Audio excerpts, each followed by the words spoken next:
Hey guys, today is part two of mark making or making your mark or meditation through marks. And there's a lovely car outside revving his engine. I don't know why, just because I started. So I'd like you to know that the music behind me is the incredible Dee Alexander. And the song that she's singing, Guess Who I Saw Last Night?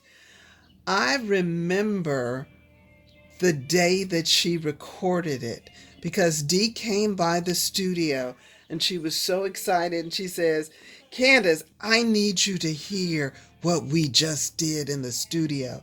And we sat in the car and listened to this like two giddy little bitty girls.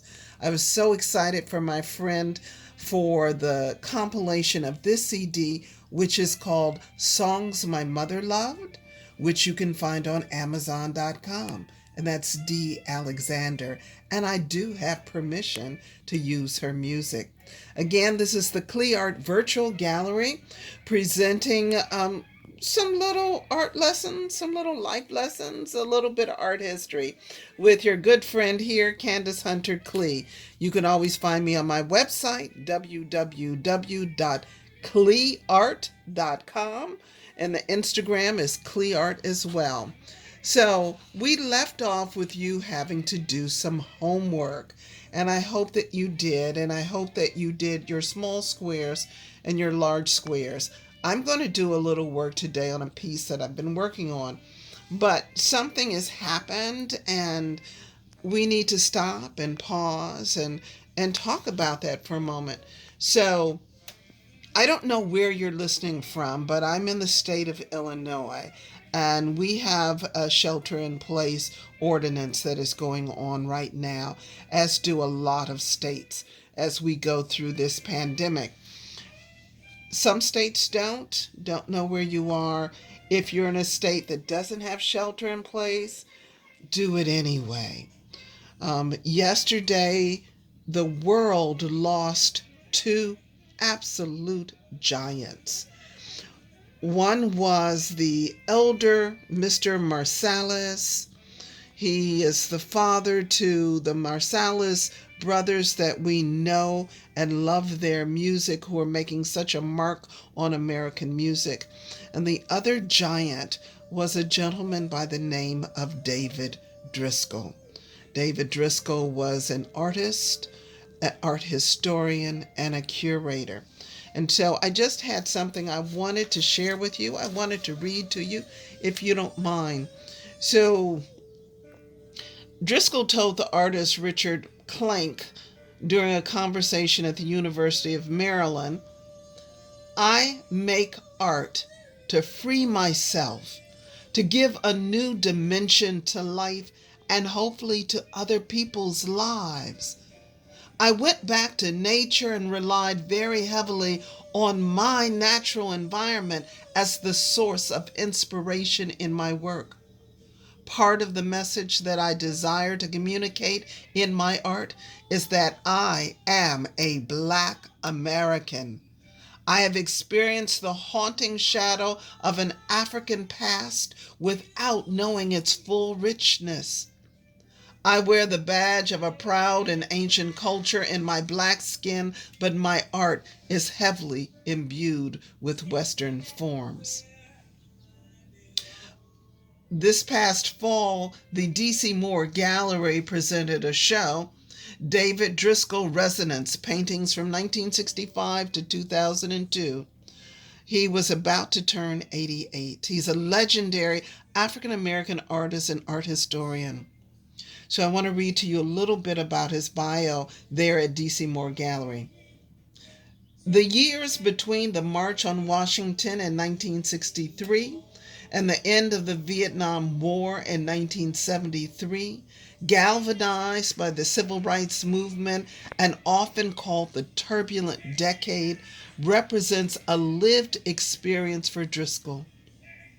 Many of Driscoll's works of the late 1960s through the 70s clearly reflect the era of the Black arts movement and the Afrocentric impulses it advanced. but they are first and foremost individualized personal responses by an artist of the era, not one constrained by it. In 1966, James Porter described Driscoll's aesthetic responses as having the effect of prayer and of emotional release instead of despair. The Black arts movement fostered a powerful trajectory toward Afrocentric subject matter in American art at the time. Not all artists followed this stream, but it was one Driscoll found absorbing.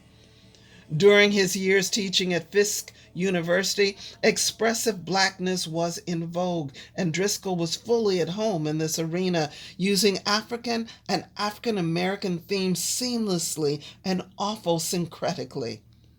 He shared with Romare Bearden, who he invited to Fisk in 1973, a mutual devotion to an iconography that was expressive of Black culture and fundamentally classic, as timeless and reusable as any within the art historical canon.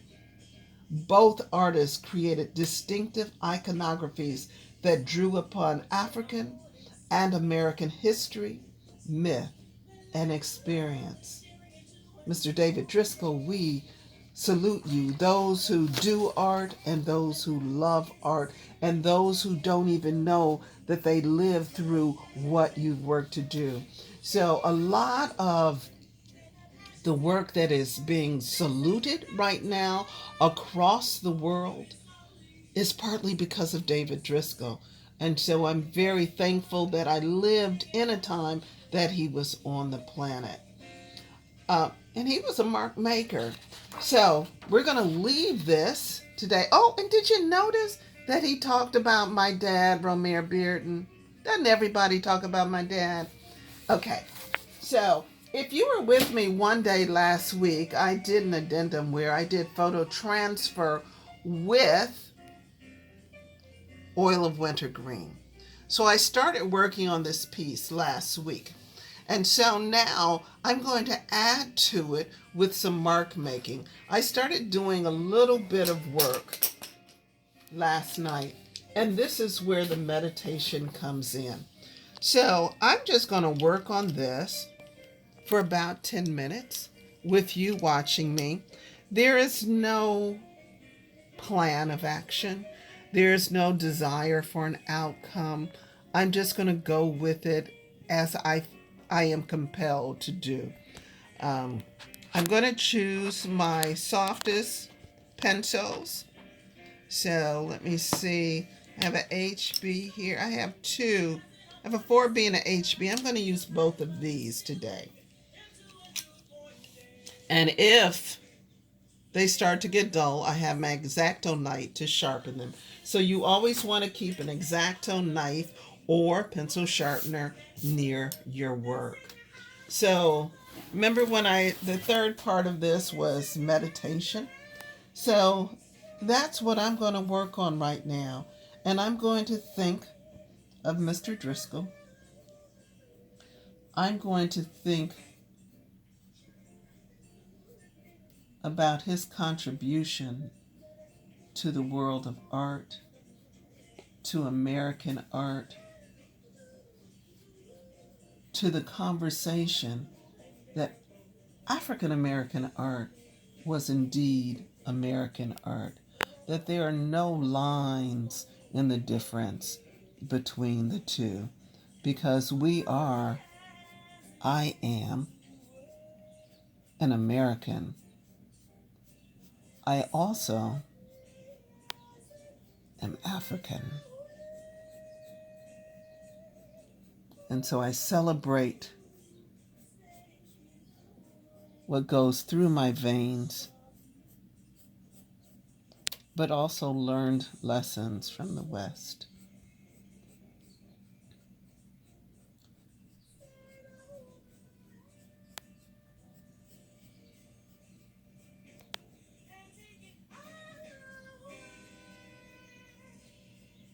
Thank you, Dee, for this music.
Thank you, Dee, for that.